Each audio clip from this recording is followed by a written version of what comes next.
Hello everyone.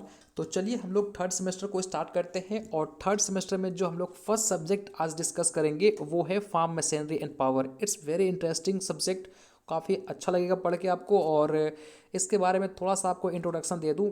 इसमें हम लोग क्या पढ़ते हैं मोस्टली, इसमें आप सब्जेक्ट के नेम से ही आपको पता चल रहा है फार्म मशीनरी मतलब इसमें वो मशीनें जो अपने फील्ड में यूज़ करते हैं, वैसा इक्विपमेंट जो अपने फील्ड में यूज़ करते हैं, उसके बारे में हम लोग यहाँ पे डिस्कस करेंगे। ठीक है। तो आज मोस्टली हम लोग दो टॉपिक को डिस्कस करेंगे। एक है आपका फार्म पावर इन इंडिया और दूसरा है सोर्सेस ऑफ फार्म पावर। ठीक है। तो ये आज दो टॉपिक इसलिए क्योंकि मैं नहीं चाहता कि वीडियो का ड्यूरेशन काफ़ी लंबा चला जाए, है ना। हम लोग पढ़ेंगे, सारे टॉपिक को पढ़ेंगे, आराम से पढ़ेंगे। ठीक है। तो ये दो टॉपिक को पढ़ने से पहले मैं एक छोटा सा टॉपिक आपको करवा दूं, क्योंकि ये दो टॉपिक में वो वर्ड आपको मिलेंगे तो वो वर्ड को मैं पहले ही क्लियर कर देता हूं ताकि आपको इन बिटवीन लेक्चर कोई भी प्रॉब्लम ना हो। ठीक है। तो चलिए हम लोग चलते हैं स्लाइड पे और समझते हैं वो टॉपिक के बारे में जो है वर्क। थोड़ा सा हम लोग वर्क के बारे में डिस्कस कर लेते हैं। क्या होता है वर्क? जब कोई भी एक्टिविटी हम परफॉर्म करते हैं उसको हम लोग वर्क बोलते हैं। वर्क को जनरली दो पार्ट में हम लोग क्लासीफाई करते हैं। एक है आपका ट्रैक्टिव वर्क, दूसरा होता है स्टेशनरी वर्क। ठीक है। ट्रैक्टिव वर्क करने का क्या मतलब है? ट्रैक्टिव वर्क करने का सेंस ये होता है जब कोई भी वर्क मूव करते हुए किया जाता है, जिस वर्क में आप मूवमेंट शो करते हो उसको हम लोग बोलते हैं ट्रैक्टिव वर्क। जैसे कि एग्जांपल से समझते हैं, ये आपका फील्ड है, आप क्या कर रहे हो? सीड बेड प्रिपरेशन कर रहे हो, सीड बेड का आप निर्माण कर रहे हो। तो सीड बेड जो है आप कर रहे हो तो आपको तो यहाँ पे मूव करना पड़ेगा ना, तो ही तो आपको जाके सीड बेड का फॉर्मेशन होगा। यदि आप ट्रैक्टर से कर रहे हो तो ऑफकोर्स ट्रैक्टर भी पॉइंट ए से पॉइंट बी तक मूव करेगा, उसके बाद ही आपका सीड बेड बन सकता है। तो यहाँ पे आप देख रहे हो कि मूवमेंट शो हो रहा है। इसी तरीके से जब आप कल्टीवेशन करते हो, ये आपका फील्ड है, आपने यहाँ से स्टार्ट करा और यहाँ पे जाके आप क्या करोगे? कल्टीवेशन एंड करोगे। तो कल्टीवेशन भी आप करते हो तो यहाँ भी आपको मूवमेंट देखने को मिलता है। जब आप अपने फील्ड में हार्वेस्टिंग करते हो फसल की, तो भी यहाँ से आपने स्टार्ट करा, यहाँ पे जाके ख़त्म करते हो। मतलब पूरे फील्ड में आप मूवमेंट करते हुए फील्ड आपके क्रॉप के हार्वेस्टिंग करते हो। तो यहाँ पे आप देख रहे हैं कि ये मूवमेंट भी यहाँ पे शो हो रहा है। तो ऐसे वर्क को हम क्या बोलते हैं? Tractive work. ठीक है। चलिए, दूसरा है आपका स्टेशनरी वर्क। स्टेशनरी वर्ड से ही इंडिकेट होता है कि भाई स्टेशनरी का मतलब क्या होता है? रुका हुआ, फिक्स। तो ऐसमें क्या होता है कि जैसे कि अब इसको मैं एग्जांपल से समझाता हूँ। आपने क्या, आप देखे होंगे आपके कुआं में क्या होता है? मोटर लगा देते हो आप। ठीक है, मोटर लगा दिया आपने और जैसा ही इसमें इलेक्ट्रिसिटी पास होता है ये वाटर को लिफ्ट कर लेता है। तो यहाँ पे क्या है? ये मोटर क्या आप मूव करवा रहे हो? नहीं, एक जगह पे फिक्स कर दिया आपने। तो स्टेशनरी वर्क में क्या होता है? जो भी आपके मशीनरी होते हैं वो एक जगह पे फिक्स होते हैं और वहाँ से हम उसको यूज़ में लेते हैं। ठीक है। इसी तरह से आपका जो थ्रेसर हो गया, एक जगह पे वहाँ पे क्या होता है? फिक्स कर देते हो आप, वहाँ से फिर उसको यूज़ में लेते हैं। ठीक है। तो ये हो गया आपका स्टेशनरी वर्क। कुल मिला के अगर मैं बात करूँ तो आपका जो ट्रैक्टिव वर्क है इसमें हम मशीन को एक जगह से दूसरी जगह पे मूव करा सकते हैं और स्टेशनरी वर्क में एक जगह पे वो फिक्स होता है। ठीक है। विनोइंग भी हम करते हैं तो एक जगह पे फिक्स होके करते हैं। ठीक है। तो आई होप सो आपको समझ आ गया होगा ट्रैक्टिव वर्क और स्टेशनरी वर्क में क्या डिफरेंस है। ठीक है। चलिए लौट के आते हैं अपने टॉपिक पे। हमारा टॉपिक है फार्म पावर इन इंडिया। तो सबसे पहले समझते हैं फार्म पावर क्या होता है। देखिए, farm power is an essential input in agriculture. हमारे एग्रीकल्चर में फार्म पावर एक एसेंशियल इनपुट की तरह काम करता है for timely field operation. Field operation का मतलब क्या है? जब हम फील्ड में किसी भी तरह की एक्टिविटी परफॉर्म करते हैं, लाइक टीलेज, आपका इरिगेशन हो गया, सोइंग हो गया, कल्टीवेशन हो गया, कुछ भी करते हैं, दैट्स कॉल्ड फील्ड ऑपरेशन। तो फार्म पावर हमारे एग्रीकल्चर का एक एसेंशियल इनपुट है जिसका यूज़ हम टाइमली फील्ड ऑपरेशन करने के लिए करते हैं, जिससे क्या होता है? आपके लैंड की प्रोडक्शन और प्रोडक्टिविटी इंक्रीज होती है और उससे हम हमारी फसल जो होता है वो बेटर तैयार होता है और आपको एक्स्ट्रा बेनिफिट मिलता है। ठीक है। चलिए अब देखते हैं हमारे नेक्स्ट टॉपिक है वो है फार्म पावर का क्या यूजेस है। ठीक है। तो देखिए हमारे एग्रीकल्चर में अब क्या हो गया? एडवांस एडवांस मशीनें आ गई। ठीक है। और सबको ऑपरेट करने के लिए हमको फार्म पावर की आवश्यकता पड़ती है। जैसे कि टीलेज का अब करना है तो उसके लिए भी आपके पास एडवांस मशीनें आ गई। प्लांटिंग करना है वो भी मशीन्स के थ्रू होता है, तो उसके लिए भी हमारा फार्म पावर चाहिए ही चाहिए। ठीक है। प्लांट प्रोटेक्शन करने के लिए, हार्वेस्टिंग करने के लिए, थ्रेशिंग करने के लिए, तो it's lot of work perform करने के लिए हमको फार्म पावर की आवश्यकता होती है। ठीक है, चलिए आगे बढ़ते हैं और देखते हैं sources of farm power. Mostly sources of farm power को 5 पार्ट में क्लासीफाई किया गया है। वो है आपका human power, animal power, mechanical power, electrical power और renewable energy. One by one हम लोग डिस्कस करते हैं। देखिए, सबसे पहला क्वेश्चन तो आपसे ये पूछा जाता है कि यदि आपके पास स्मॉल इम्प्लीमेंट्स हैं, टूल्स हैं, तो उसको ऑपरेट करने के लिए हम कौन सा पावर को यूज़ करेंगे। अभी मैंने आपको 5 पावर बताया ना, 5 पावर के बारे में, human power, animal power, mechanical power, electrical power और रिन्यूएबल एनर्जी। तो इनमें से कौन सा पावर हम यूज़ करेंगे स्मॉल इम्प्लीमेंट या टूल्स को ऑपरेट करने के लिए, तो वो है आपका ह्यूमन पावर। ये मेन सोर्स होता है स्मॉल इम्प्लीमेंट और टूल्स को ऑपरेट करने के लिए। पहला पॉइंट तो आप याद रखेंगे। ठीक है, दूसरा पॉइंट आपको याद रखना है कि human power on an average कितना पावर डेवलप कर सकता है, 0.1 हॉर्स पावर। यदि इसको आप वाट में कई बार पूछ लेता है, तो वाट में यदि इसको कन्वर्ट करेंगे तो 75 वाट। ये दूसरा इंपॉर्टेंट क्वेश्चन है ह्यूमन पावर का। ह्यूमन पावर कितना, जो आपका ह्यूमन पावर है वो कितना पावर को डेवलप कर सकता है, 0.1 हॉर्स पावर। इसको कन्वर्ट करोगे तो 75 वाट आएगा। तो यहाँ पे आप एक चीज़ और नोट कर लो, 1 horse power is equal to कितना होता है, 746 वाट। ठीक है, तो 0.1 watt horse power is equal to 75 watt. ठीक है, यहाँ तक क्लियर हो गया। चलिए इसको मैं इरेज कर देता हूँ। Now stationary work like chaff cutting, जैसे कि आप देखे होंगे जब हमको चारा काटना होता है पशु के लिए तो क्या होता है, वो एक जगह पे फिक्स होता है, हम लोग उसको चलाते हैं और देन वो क्या होता है, कटता जाता है और फिर हम लोग उसको अपने पशु को डालते हैं। वाटर लिफ्टिंग करना होता है तो उसके लिए आप पहले देखे होंगे कि हमको जब कुआं से पानी निकालना होता था तो हम लोग जब उसमें बाल्टी लगा लेंगे, उसको खींचेंगे, तो उसमें भी हमारा क्या होता है, ह्यूमन पावर की आवश्यकता होती है। थ्रेशिंग करने के लिए, विनोइंग करने के लिए, इस सारे जो वर्क है उसको परफॉर्म करने के लिए हमको ह्यूमन पावर की आवश्यकता होती है। ठीक है, तो यहाँ से आपको 2 पॉइंट सिर्फ याद रखना है जो कि काफ़ी इंपॉर्टेंट है। जो स्मॉल इम्प्लीमेंट्स हैं, जो टूल्स हैं, उसको यदि हमको ऑपरेट करना है तो कौन सा पावर यूज़ करेंगे, ह्यूमन पावर। ह्यूमन पावर कितना पावर डेवलप कर सकता है, तो वो 0.1 हॉर्स पावर, या इसको वाट में कन्वर्ट करेंगे तो 75 वाट। ठीक है, इसका एडवांटेज थोड़ा सा देख लेते हैं कि इसका क्या एडवांटेज है। देखिए, सबसे बड़ा एडवांटेज ये है कि ये इजली अवेलेबल हो जाता है। ठीक है, दूसरा एडवांटेज ये है कि ये एफिशिएंट वर्क करता है। एफिशिएंट वर्क करने का क्या सेंस है, देखिए मैं बताता हूँ एफिशिएंट वर्क करने का क्या सेंस है। यहाँ पे देखिए, जैसे कि आपका ये फील्ड है, ठीक है, और इस फील्ड में आप क्या कर रहे हो, इस यहाँ पे इसमें बनी हुई है ये, आप क्या कर रहे हो, इसमें कुछ काम कर रहे हो। ठीक है, सपोज़ यहाँ पे आपको कोई एक फसल मिल गया जो आपके लिए काफ़ी इंपॉर्टेंट है, फिर आप इसको क्या करोगे, छोड़ दोगे, इसको बचा लोगे आप, उसके बाद आगे चलोगे, है ना। तो आपने क्या करा, जब आप ह्यूमन पावर यूज़ कर रहे हो तो इसको आपने यहाँ पे प्रोटेक्ट कर दिया, इस प्लांट को आपने डिस्टर्ब नहीं किया, है ना। और जब आप मशीन यूज़ करोगे तो इसको, ये तो सीधा जाएगा मशीन, तो इसको उखाड़ते हुए वो चला जाएगा। तो इसलिए बोलते हैं कि जो ह्यूमन पावर होता है वो वर्क को एफिशिएंट वे में करता है। ठीक है, डिसएडवांटेज क्या है, ये कॉस्टली होता है ना, ये टाइम टेकिंग होता है, काफ़ी ज़्यादा आपको टाइम इसमें स्पेंड करना पड़ेगा, काफ़ी ज़्यादा एनर्जी देना पड़ेगा और कंटिन्यूअस लंबे समय तक आप नहीं कर सकते। ठीक है, ये इसका डिसएडवांटेज हो गया। चलिए आगे देखते हैं। दूसरा है हमारा एनिमल पावर। देखिए, आज से कुछ साल पहले, अभी भी यूज़ होते हैं गांव में, आप यदि गांव से बिलोंग करते होंगे तो आपको पता होगा। ठीक है, पर जब हमारे पास एडवांस मशीनें नहीं थी, इंस्ट्रूमेंट नहीं था, तो हम लोग क्या करते थे, जो हमारे बुल्लोक होते हैं उनका यूज़ करते थे for the ploughing purpose, cultivation purpose, है ना।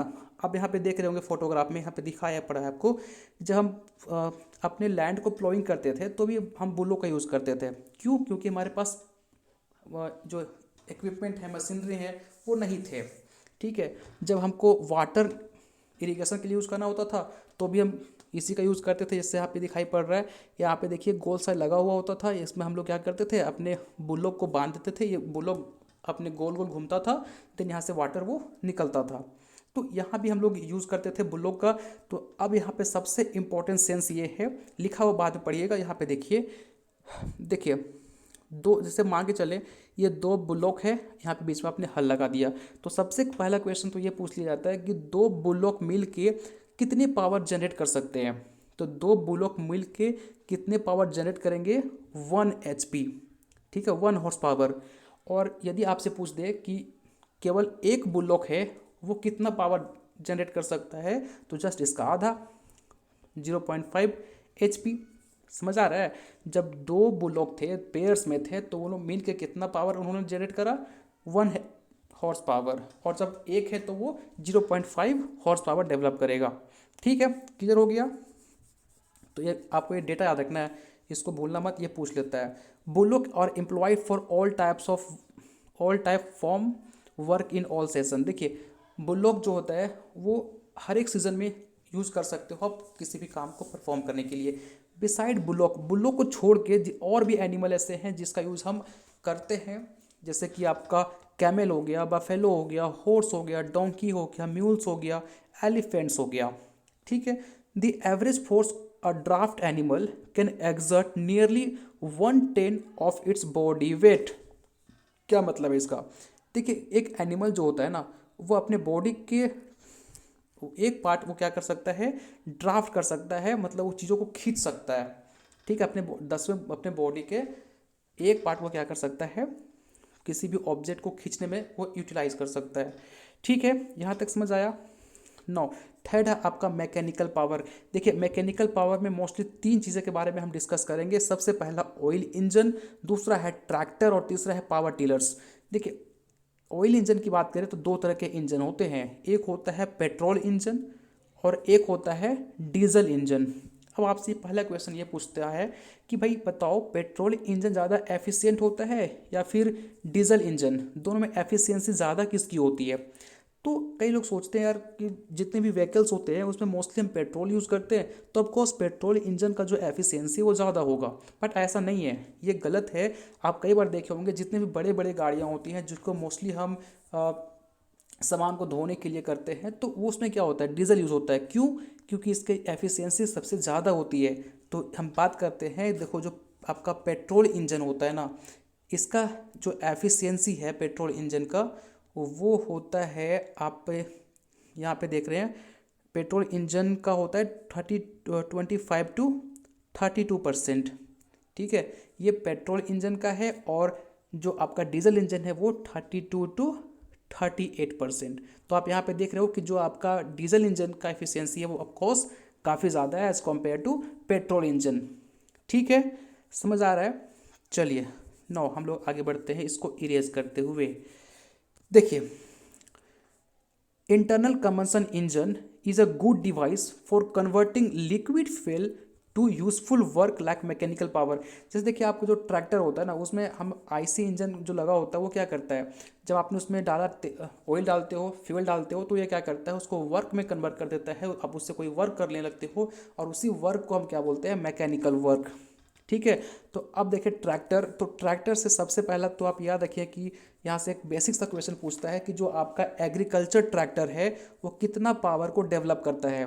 तो एग्रीकल्चर ट्रैक्टर जो है वो 20 to 20 आपका 50 ऑन एन एवरेज, कोई कोई ऐसा होता है जो 35 to 40 भी करता है, लेकिन हम ऑन एन एवरेज बात करें तो 20 to 50 हॉर्स पावर तक एक एग्रीकल्चर ट्रैक्टर डेवलप करता है अपने पावर को। ठीक है, अलग अलग तरह के ट्रैक्टर्स भी होते हैं, तो उसको जब हम ट्रैक्टर के ऊपर पढ़ाएंगे तो बताएंगे कितने तरह के ट्रैक्टर होते हैं और कौन सा ट्रैक्टर सबसे अच्छा होता है हमारे एग्रीकल्चर के लिए। ठीक है, now in modern day almost all the tractors and power tillers are operated by diesel engine.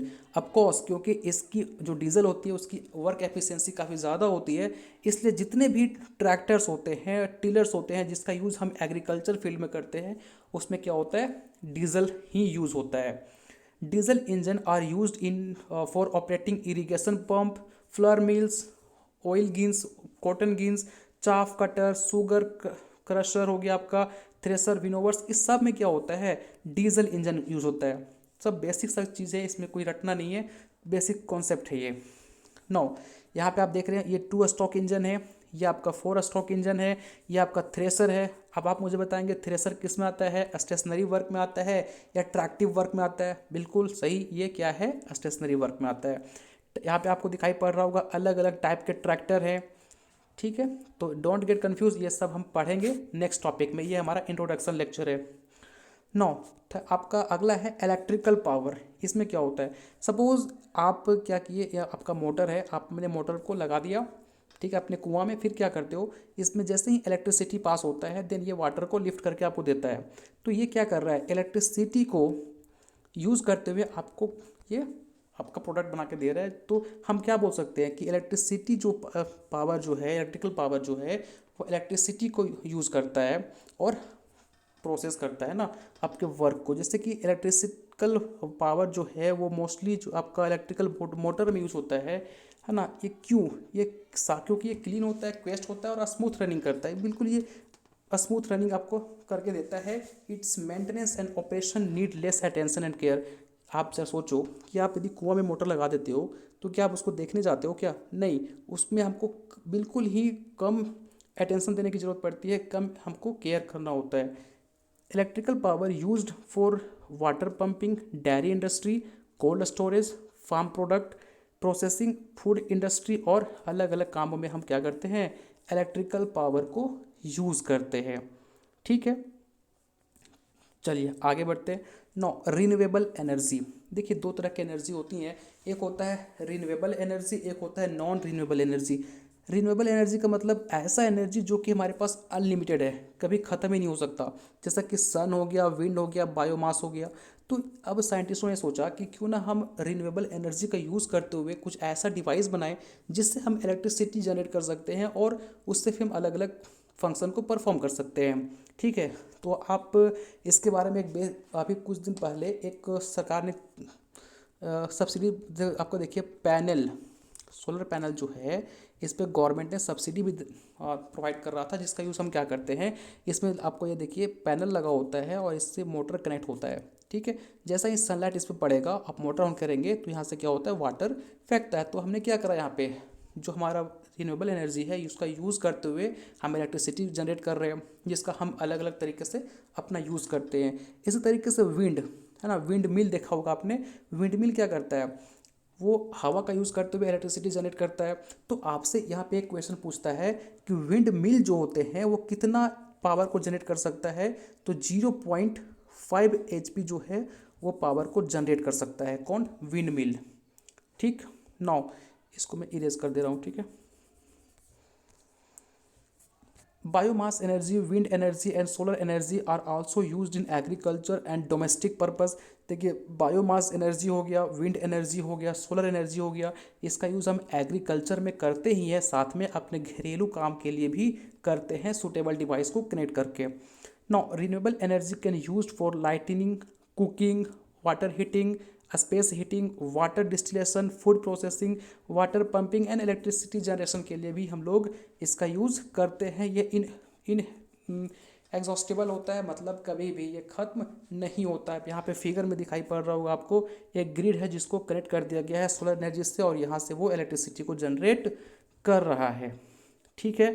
तो और देखते हैं नेक्स्ट टॉपिक हमारा है यूजेस ऑफ रिन्यूएबल एनर्जी। जैसे कि देखिए सोलर एनर्जी का यूज़ हम कहाँ कर सकते हैं, सोलर ड्रायर्स में करते हैं, लेंटनर्स में करते हैं, कुकर में करते हैं, सोलर स्टील में करते हैं, सोलर रेफ्रिजरेटर में करते हैं, सोलर लाइटनिंग में करते हैं।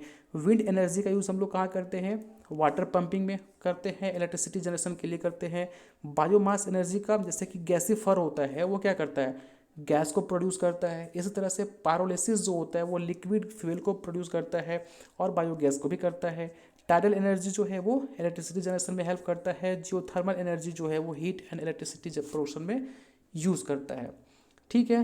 तो बेसिक सा लेक्चर था, इसमें आपको कोई ऐसा था नहीं जो कि आपको समझ में नहीं आया होगा। फिर भी कोई डाउट है तो आप मुझे कमेंट बॉक्स में पूछ सकते हैं। नोट्स के लिए आपको हमारे व्हाट्सएप ग्रुप पे ज्वाइन होना होगा, लिंक मैं डिस्क्रिप्शन बॉक्स में प्रोवाइड कर दूंगा, ठीक है। मिलते हैं नेक्स्ट लेक्चर में। नेक्स्ट लेक्चर में हम लोग मैकेनाइजेशन पढ़ेंगे। आई होप सो कोई डाउट नहीं होगा फिर भी। और हाँ एक इम्पॉर्टेंट बात, देखिए आप हमारे टेलीग्राम पे ज़रूर ज्वाइन होइए, क्योंकि टेलीग्राम पे आप ज्वाइन होंगे वहाँ पे आपको डेली का क्विजेज़ में आपको क्वेश्चन मिलेंगे और वो क्वेश्चन आपके काफ़ी बेसिक्स होते हैं और आपको मतलब आपके कंसेप्ट बूस्ट करने में हेल्प करेंगे। चलिए फिर मिलते हैं नेक्स्ट लेक्चर में। Thank you so much.